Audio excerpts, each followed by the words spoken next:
बात करें तो एक सेल यहां से आता है और एक सेल यहां से आता है, तो दोनों सेल मिलने से ही क्या होता है, हमारा जो क्या कहते हैं, निषेचन की जो प्रक्रिया है वो चलती है और उसी से फिर भ्रूण बनता है। मैं ज्यादा डिटेल में इसके नहीं जाऊंगा, आप ये सब बातें जानते ही हैं, इसमें हम टाइम वेस्ट नहीं करेंगे, ठीक है ना। तो फिर धीरे धीरे धीरे धीरे है ना क्या बनता है, भ्रूण बनता है, फिर वही बच्चा जन्म लेता है, फिर धीरे धीरे वो बड़ा होता है। तो जन्म से लेकर के जन्म से मृत्यु तक चलने वाली ये एक प्रक्रिया होती है। जन्म से मृत्यु तक जो है वो सारी चीजें चलती रहती हैं। तो वृद्धि भी चलती रहती है, लेकिन एक समय ऐसा आता है वृद्धि रुक जाती है, लेकिन विकास फिर भी चलता रहता है। तो एक सिद्धांत इसका क्या बन जाता है हमारे पास, इसका सिद्धांत बन जाता है कि ये एक निरंतरता का सिद्धांत होता है। इसमें निरंतरता होती है, निरंतरता इसमें पाई जाती है। तो ये बातें आपने ध्यान रखनी है, ठीक है जी। चलिए, और एक बात और इसमें मेरे याद आई कि निरंतरता का सिद्धांत में अगर जब हम लिखेंगे तो ये बातें तो लिखेंगे ही, साथ में हम एक बात और लिख सकते हैं कि जो भी प्रक्रिया, मतलब जो भी परिवर्तन होते हैं हमारे, जो भी क्या होंगे, परिवर्तन होंगे, वो अचानक ही नहीं होंगे, वो एकदम से परिवर्तन नहीं होंगे, वो धीरे धीरे परिवर्तन होंगे। एक प्रक्रिया होती है ना।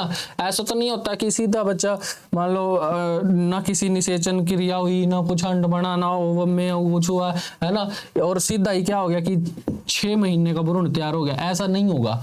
परिवर्तन होगा तो बड़े एक सिस्टमैटिक तरीके से होगा। हम बड़े हो रहे हैं तो एकदम से नहीं होगा कि आज हम सोए और 2 दिन सुबह उठे तो हम बहुत बड़े हो गए, ऐसे नहीं होगा। वृद्धि भी एक सिस्टमैटिक तरीके से होती है, एक क्रम में होती है, और विकास भी एक क्रम में होता है। इसलिए हम क्या बोलते हैं कि ये निरंतर चलने वाली प्रक्रिया तो है, निरंतरता का सिद्धांत तो है इसमें, लेकिन वो भी किस तरीके से एक क्रम अनुसार होता है, एक अच्छे ढंग से वो होता है।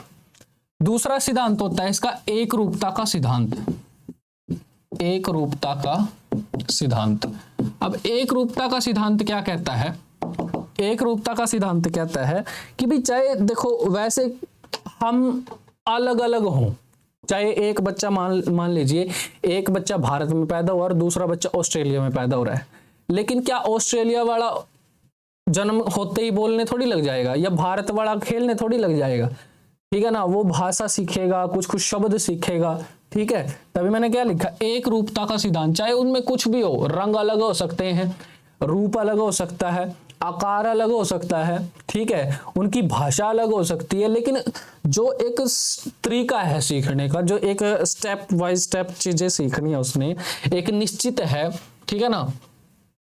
जो एक प्रकार से हम ये कह ले कि जो विकास होगा, विकास उसका होगा वो एक क्रम से ही होगा, एक सिस्टम से ही होगा। ये नहीं है कि यहाँ वाला बच्चा पहले विकसित हो जाएगा और ऑस्ट्रेलिया वाला पीछे रह जाएगा, ऑस्ट्रेलिया में जो जन्मा है वो कनाडा वाले से पीछे रह जाएगा। तो ये नहीं होता। बच्चा अपने जैसे जैसे उसको, हाँ ये बात अलग है, वो आगे पढ़ेंगे इसके अंदर कि वंशानुक्रम, अनुक्रम और वातावरण का प्रभाव उसके ऊपर पड़ता है, वो भी एक सिद्धांत है। लेकिन यहाँ पे ये नहीं है कि बिल्कुल ही उनमें एक रूपता नहीं होगी, ठीक है, उनमें एक रूपता भी होगी। विकास उनका एक निश्चित क्रम में ही चलता है, चाहे बच्चा कहीं भी पैदा हो जाए, फिर भी उनमें क्या रहेगी, एक रूपता रहेगी, एक क्रम में ही, एक सिस्टम से ही उनका विकास होता है। तो एक रूपता का सिद्धांत उनमें पाया जाता है। दूसरी बात इसी से रिलेटेड, व्यक्तिगत भिन्नता या व्यक्तिगत भिन्नता। आप साथ में लिखते रहें तो अच्छा रहेगा, और अगर समझ लेंगे तब भी आपके ये बहुत काम आने वाली चीज रहेगी, ठीक है। तो व्यक्तिगत भिन्नता क्या है? व्यक्तिगत भिन्नता में हम एक बात ध्यान रखें, देखिए हर कोई होता है ना, हर कोई अपनी अपनी क्या लेके पैदा होता है, एक क्वालिटी लेके पैदा होता है। एक ना एक चीज भगवान ने उसके अंदर, कोई भी बच्चा है वो पैदा हुआ या कोई भी इंसान, कोई व्यक्ति है, वो उसके अंदर अपनी एक क्वालिटी है, उस क्वालिटी को आगे वो बढ़ाता है तो वो सक्सेस की तरफ बढ़ता है, ठीक है ना।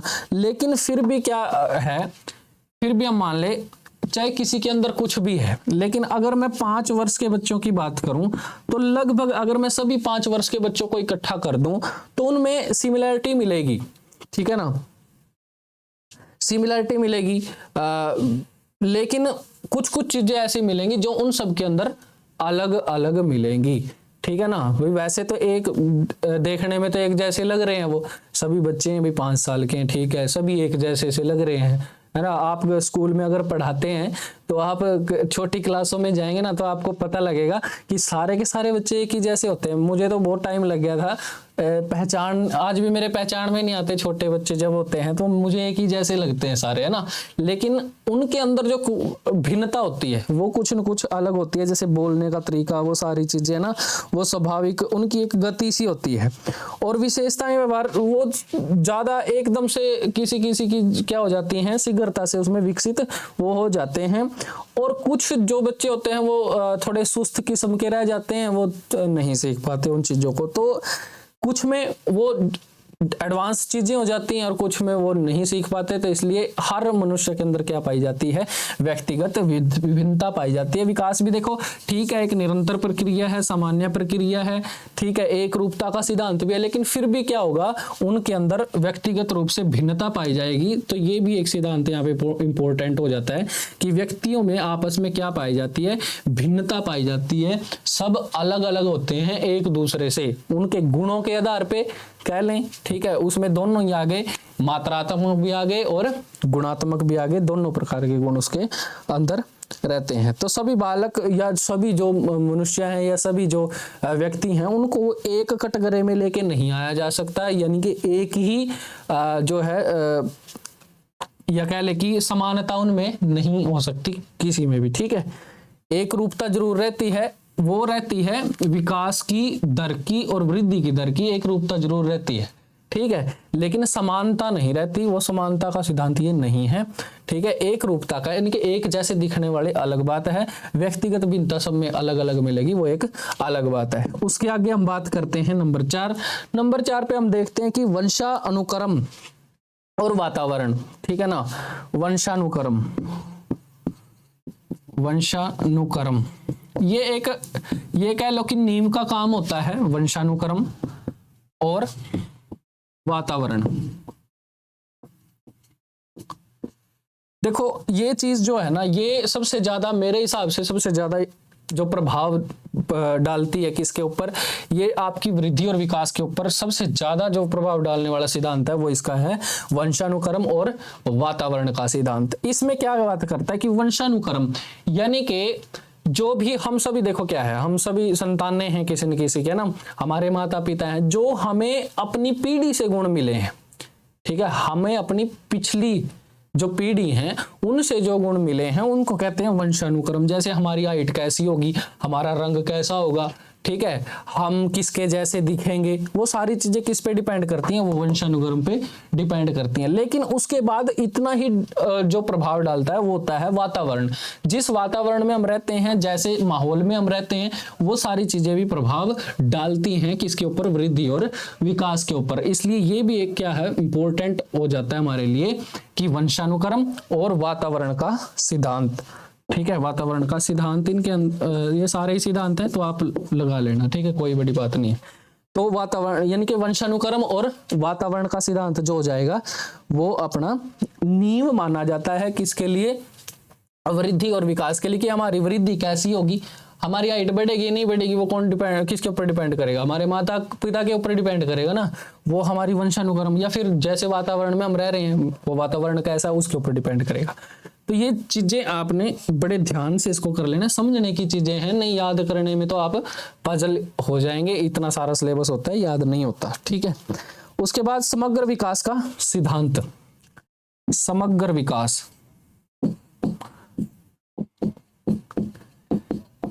समग्र विकास क्या होता है, ऑलराउंड डेवलपमेंट जिसको हम बोलते हैं इंग्लिश के अंदर, यानी कि क्या, सर्वांगीण विकास भी हम इसको बोलते हैं। सर्वांगीण विकास क्या भी, देखो विकास है ना, विकास 4 पक्ष होते हैं विकास के, ठीक है।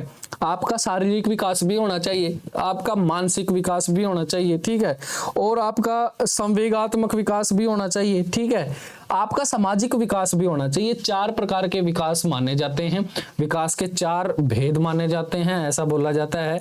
या 4 प्रकार का विकास जो होता है वो होना जरूरी होता है। जिसका ये चारों प्रकार का विकास होता है उसको हम बोलते हैं सर्वांगीण विकास। क्या बोलते हैं? सर्वांगीण विकास उसको बोलते हैं। या समग्र विकास का सिद्धांत ये कहता है कि हमें बच्चे को क्या देना है, उसको सर्वांगीण विकास देना है, यानी कि समग्र विकास देना है। तो वो कैसे होगा कि हम उसको मानसिक रूप से भी आगे बढ़ाएं, उसको सामाजिक रूप से भी आगे बढ़ाएं और शारीरिक रूप से भी उसको देखें, वो सारी चीजें।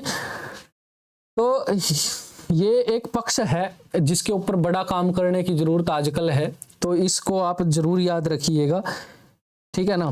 तो देखिए ये जो 4 प्रकार के मैंने आपको बताया ना, ये आप लिख भी लीजिए, चाहे सामाजिक, शारीरिक, आपका मानसिक और आपका संवेगात्मक, जो आपकी फीलिंग्स होती हैं।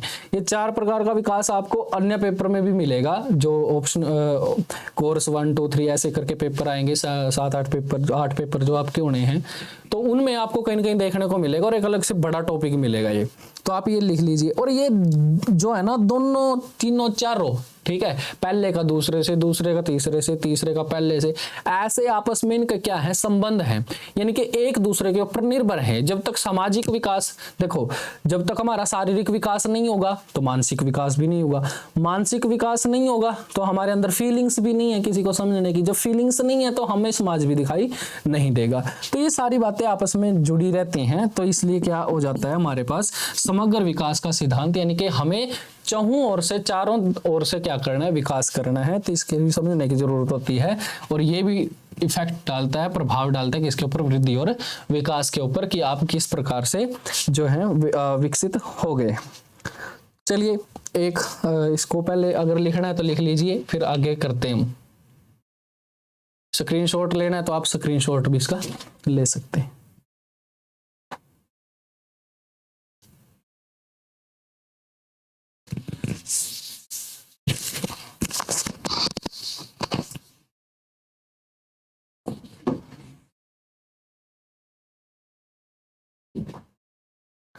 उसके बाद हम बात करते हैं, अपने नेक्स्ट पे बढ़ते हैं कि विकास किस दिशा में होना चाहिए। हमारे लगभग 6 हो गए हैं पीछे, हाँ 6। विकास की दिशा का सिद्धांत।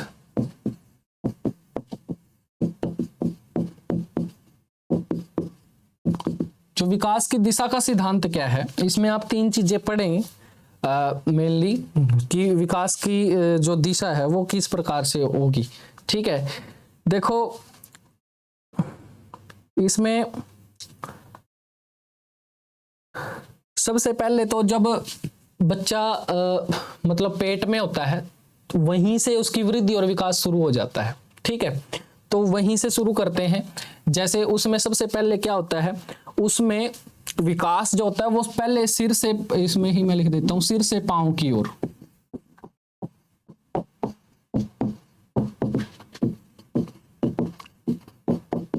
सिर से पांव की ओर। अब सिर से पांव की ओर क्या है भाई, देखो जो मानव है सबसे पहले उसका सिर बनना शुरू होता है, ठीक है। बच्चा जब पेट में होता है तो उसका सिर बनना शुरू होगा और सिर बनने से लेकर के वो पांव की तरफ आएगा, ना कि पांव से सिर की तरफ। तो इस कड़ी को आपने याद रख लेना है कि जो विकास होगा, जो वृद्धि होगी वो किस प्रकार से होगी, सिर से पांव की ओर होगी, ना कि वो पांव से सिर की ओर होगी, ठीक है।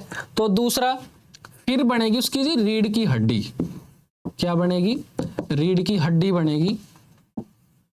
आगे भी पढ़ेंगे इनको डिटेल में, लेकिन यहां भी कर लेते हैं। रीढ़ की हड्डी बाहर की ओर आ जाएगी फिर उसकी, ठीक है ना, बाहर की ओर होगी। अब रीढ़ की हड्डी ऐसे करके उसकी फिर बाहर की तरफ आना शुरू हो जाएगी, ठीक है। और फिर क्या होगा, स्वरूप के पश्चात क्रियाएं करेगा वो, ठीक है। शरीर का निचला सिरा बनेगा, हृदय, छाती आदि, उसकी वो सारी चीजें सूक्ष्म जो होती है, जिसको हम बोलते हैं सुषुम्ना नाड़ी बोलते हैं उसको शायद, है ना। सुषुम्ना नाड़ी जो होती है वो बाहर की ओर आती है। इसको डिटेल में उसमें पढ़ेंगे, अलग टॉपिक में पढ़ेंगे। फिलहाल इसको लिख लीजिए। फिर वो करता है, क्रियाएं करता है। फिर आपने देखा होगा कि सुना होगा कि कभी भी बच्चे ने लात मार दी है ना, ये ऐसे कान लगा के सुनते भी हैं। तो वो सारी चीजें क्या हैं, वो फिर उसके स्वरूप के पश्चात की क्रियाएं। जब स्वरूप बन जाता है तो स्वरूप के पश्चात की क्रियाएं, स्वरूप के पश्चात की क्रियाएं करता है फिर वो, ठीक है। तो ये होता है हमारा विकास की दिशा, यानी कि किस दिशा में विकास होता है, यानी कि सिर से पांव की ओर चलता है, और उसके बाद फिर क्या होता है, रीढ़ की हड्डी बाहर की ओर आ जाती है, और फिर स्वरूप के पश्चात वो क्या करना शुरू कर देता है, अपनी क्रियाएं करना शुरू कर देता है। तो ये इसके पॉइंट हो गए। उसके बाद 7वें नंबर पे हम करते हैं। 7वें नंबर पे देखो, वृद्धि और विकास की गति में क्या आ जाती है, विभिन्नता आ जाती है। क्या आ जाती है, विभिन्नता आ जाती है। वृद्धि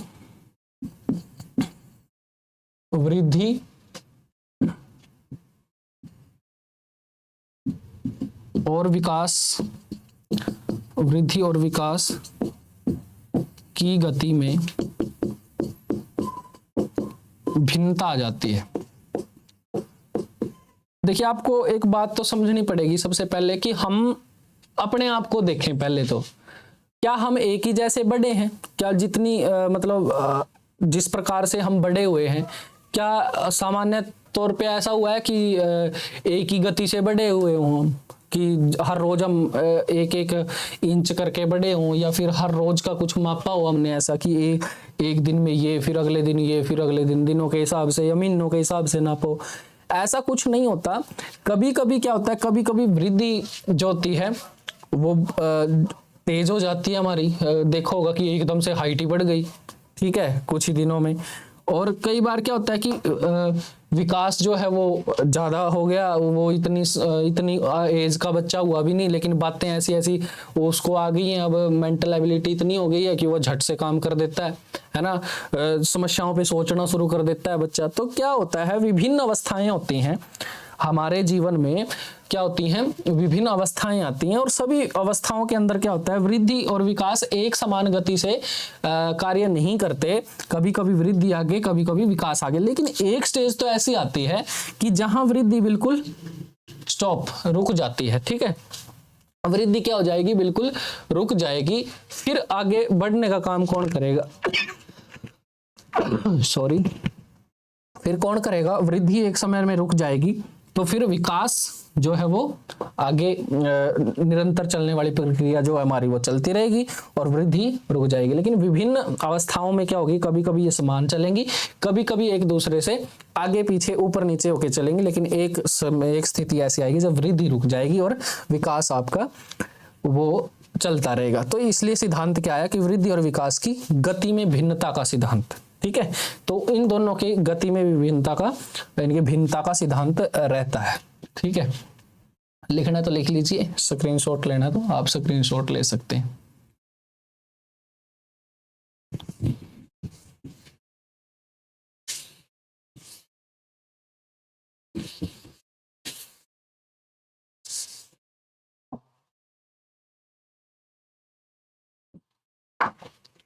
चलिए नेक्स्ट बढ़ते हैं। विकास की भविष्यवाणी का सिद्धांत इंपॉर्टेंट भी नहीं है, लेकिन आप लिख सकते हैं।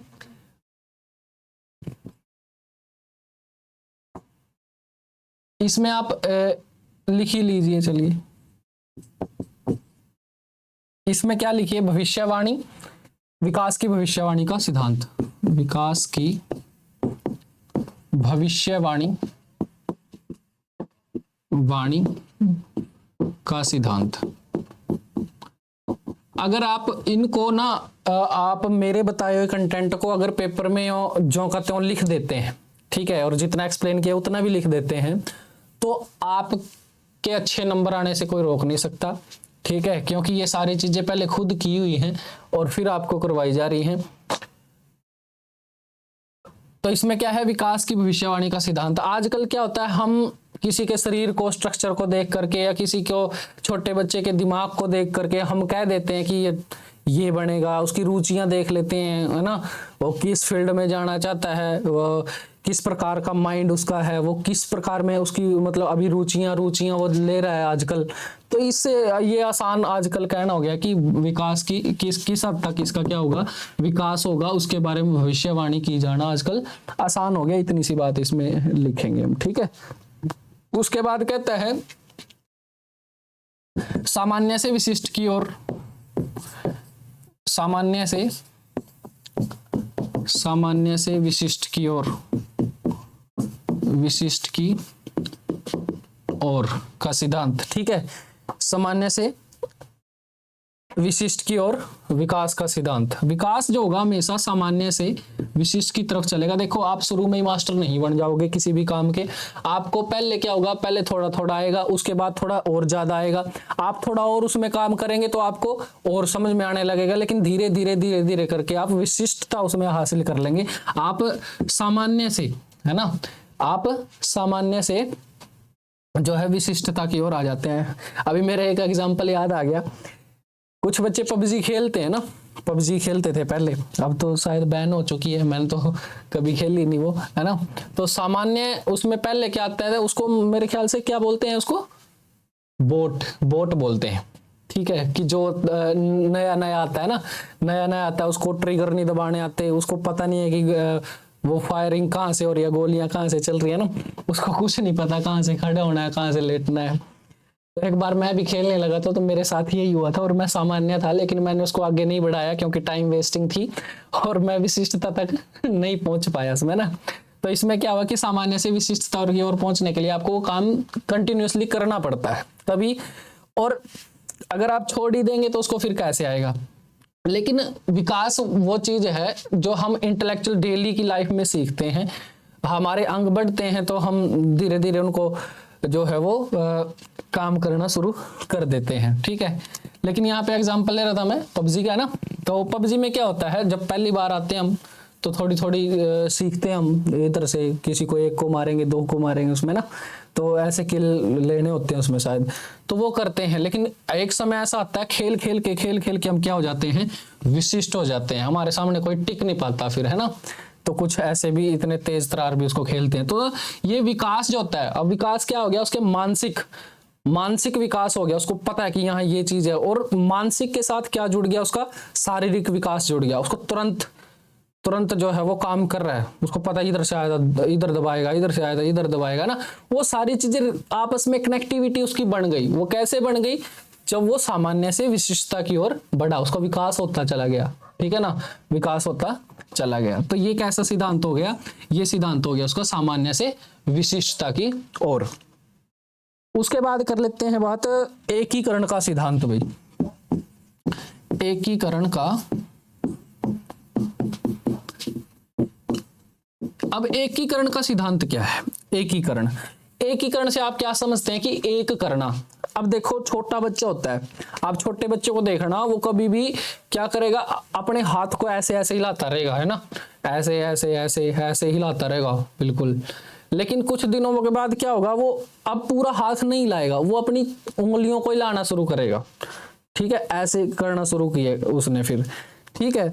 तो अब क्या हो गया, उसको एक एक अंग की छोटे से छोटा अंग भी उसको जो है वो उसका प्रयास करने लग गया, वो हिलाने का, वो एकीकरण करने लग गया, उन अंगों का प्रयोग करने लग गया, उस छोटे छोटे अंगों का भी प्रयोग वो करने लग जाता है। तो इसलिए क्या हो जाता है, एकीकरण का सिद्धांत इसको कहते हैं। वृद्धि और विकास जब होती है तो एकीकरण का सिद्धांत उसमें लगता है, वो धीरे धीरे समझ जाता है, ठीक है।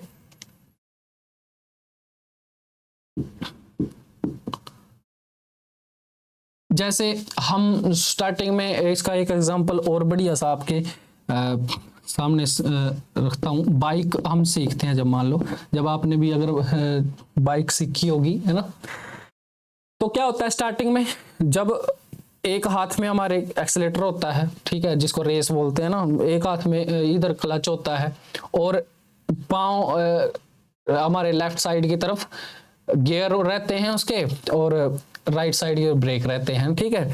तो हम 4 काम कर रहे होते हैं एकदम, दोनों हाथों से, दोनों पांव से 4 काम। कभी कभी क्या होता है, हमारे से वो सीखते समय रेस नहीं दी जाती, कभी क्लच छोड़ जाता है, कभी ब्रेक नहीं लगती, कभी गियर भूल जाते हैं, तो ये सारी चीजें होती हैं।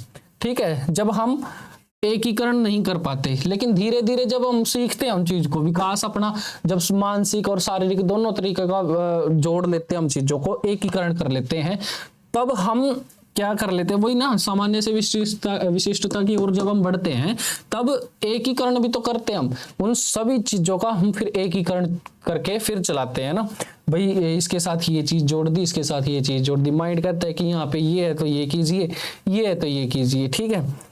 तो वो क्या हो गया, एकीकरण, हमने सारी चीजों को एक करके अब काम करना शुरू कर दिया है, ठीक है। तो ये बातें हो गई। उसके बाद विकास जो होता है वो मूर्त से अमूर्त की ओर जो है वो सोचने लग जाता है, ठीक है। मूर्त से जैसे मानसिक विकास है ना, इसको इस तरीके से समझिए आप, मानसिक जो विकास है वो भौतिक रूप से उपस्थित वस्तुओं के बारे में चिंतन करने की योग्यता और उन वस्तुओं को देखने के सिद्धांत का, जैसे इसको और सामान्य, मान लो अब वो पहले तो उसको लगता था ठीक है भाई एक बस है, ठीक है चल रही है, बस है वो चल रही है, पहले तो वो ये मानता था कि ठीक है बस है चल रही है, उसके लिए इससे बड़ा और कुछ काम नहीं था, उसको एक चीज दिखी कि बस है जा रही है चल रही है, ठीक है। लेकिन कुछ समय के बाद वो सोचना शुरू कर देगा कि ये बस चलती कैसे है, वो क्या करना शुरू कर देगा, वो कारण जानना शुरू कर देगा, ठीक है ना। तो मूर्त से पहले तो वो मूर्त मतलब वो सोच नहीं रहा था, कोई कारण नहीं खोज रहा था, कोई विचार उसके मन में नहीं थे, ठीक है ना।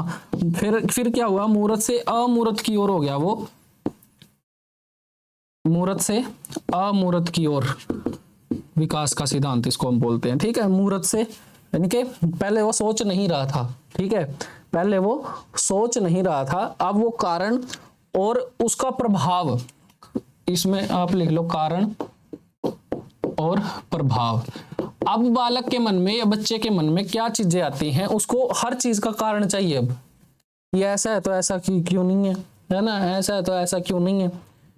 तो पहले क्या होता था, कुछ समय पहले ना जब बच्चे छोटे होते थे तो उनको कहानियां सुनाई जाती थी, वो पहले कुछ दिन तो कहानियां सुनते हैं, आप भी सुना के देख लेना बच्चों को, है ना, कहानियां, वो कुछ दिन तो क्या कर लेते हैं, कहानियां सुन लेते हैं, कुछ दिन जब तक वो बड़े से नहीं होते उनको हाँ ठीक है परी होती होगी, ठीक है, उसने उसको ऐसे कह दिया, उसको वरदान दे दिया, ये कर दिया, ठीक है।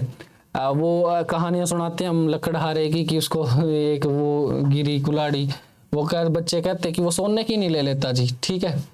लेकिन फिर क्या होता है बाद में ना, वो आपकी बातें मानना बंद कर देते हैं, वो कहते हैं ऐसा थोड़ी है, इसका कारण बताओ क्या है, ठीक है, फिर उसके ऊपर इसका असर क्या है ये बताओ, नहीं मानता तो नहीं सही, ठीक है। तो क्या करने शुरू कर देते हैं बच्चे, फिर कारण जानना शुरू कर देते हैं, प्रभाव जानना शुरू कर देते हैं, और वो पूछते हैं बार बार आपसे, क्वेश्चनिंग करना शुरू कर देते हैं। तो इसलिए क्या होता है, वृद्धि और विकास का जो सिद्धांत आता है उसमें फिर वो मूर्त से अमूर्त की ओर चलना शुरू कर देते हैं। ये बातें इसमें आपने बतानी थी, ठीक है। सामान्य से विशिष्टता की ओर जैसे हमने पढ़ा था, उसमें आप थोड़ा सा एक आधा और उदाहरण समझना चाहते हैं क्योंकि यही इसमें इंपॉर्टेंट है, इसको भूलना नहीं है। अब आप एक बच्चे को देखना, कभी भी जब छोटा बच्चा होता है तो उसको क्या लगता है, उसको हर उड़ने वाली चीज है ना वो चिड़िया लगेगी, वो कहेगा चिड़िया चिड़िया चिड़िया, है ना, वो उसको ऐसा ही लगेगा। लेकिन धीरे धीरे उसको जब वो बड़ा होगा तो उसको डिफरेंस समझ में आएगा कि हर उड़ने वाली चीज जो है वो चिड़िया नहीं है, ठीक है।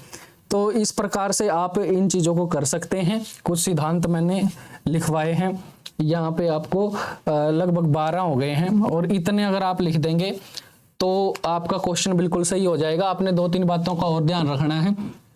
एक, आपने पेपर में जब आप लिखोगे तो आपने पहले बनानी है उसकी भूमिका बना करके इसमें आपने 4 से 5 लाइनें लिखनी है, और भूमिका अच्छे से बना करके कि आप क्वेश्चन को किस प्रकार से मेंटेन करोगे, आगे किस प्रकार से लिखोगे वो। और लास्ट में आपने क्या लिखना है, लास्ट में आपने लिख देना है निष्कर्ष। इन चीजों से आपका क्वेश्चन थोड़ा सा बड़ा हो जाएगा, आपको मार्क्स थोड़े ठीक ठाक से मिल जाएंगे। निष्कर्ष में जो भी निचोड़ आप निकालते हैं बात का, अपनी जो भी आप पेपर में लिख के आएंगे, अपने क्वेश्चन पेपर को पढ़ के जो आंसर शीट में आप लिखेंगे जितने भी पॉइंट आप लिखोगे इन सिद्धांत के बारे में वो निष्कर्ष में आप लिख देंगे तो आपका थोड़ा सा और बेटर इसमें हो जाएगा। तो आशा करता हूं आपको ये चीजें समझ में आई होंगी। इन सिद्धांतों को आप बार बार पढ़ लीजिएगा, एक दो बार स्पीड में करके इस वीडियो को देख लीजिएगा दोबारा से, तो आपको ये सारी चीजें समझ में आएंगी। तब तक के लिए धन्यवाद।